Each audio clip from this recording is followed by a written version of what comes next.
Hi friends! ఈ వ్లాగ్‌లో వచ్చేసి ఈవినింగ్ శివాలయానికి వెళ్ళాం ఫ్రెండ్స్ నిన్న. అదైతే చాలా అంటే చాలా పీస్‌ఫుల్‌గా ఉంటది. మీరు కూడా ఎప్పుడన్నా ట్రై చేయండి ఈవినింగ్ టైం వెళ్ళడం. నేనైతే ఇది ఫస్ట్ టైం వెళ్ళాను ఈవినింగ్ టైం శివాలయానికి. ఎప్పటినుంచో అనుకుంటున్నాను గానీ అవ్వలేదు. సో, ఇంకా ఈసారి ఎలాగన్నా వెళ్ళాలి అని ఫిక్స్ అయ్యి, మా మమ్మీని అడిగి ఇంకా నేను, మా చెల్లి, మా తమ్ముడు అందరం కలిసి ఈవినింగ్ టైం అలా మా ఇంటి దగ్గరే ఉన్న శివాలయానికి వెళ్ళాము.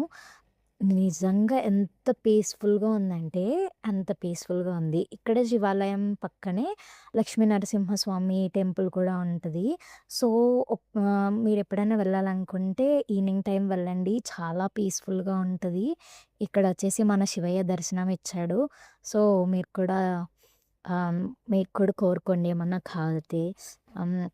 నెక్స్ట్ వచ్చేసి ఇక్కడ లక్ష్మీనరసింహస్వామి టెంపుల్‌కి కూడా వెళ్ళాము. లైక్ ఇక్కడ ఎలా అంటే ఫస్ట్ శివయ్యకి హారతి ఇచ్చిన తర్వాత లక్ష్మీ నరసింహస్వామికి టెంపుల్‌లో కూడా హారతి ఇచ్చి క్లోజ్ చేసేస్తారు. సో, అప్పటినుంచి ఇంకే పూజలు జరగవు.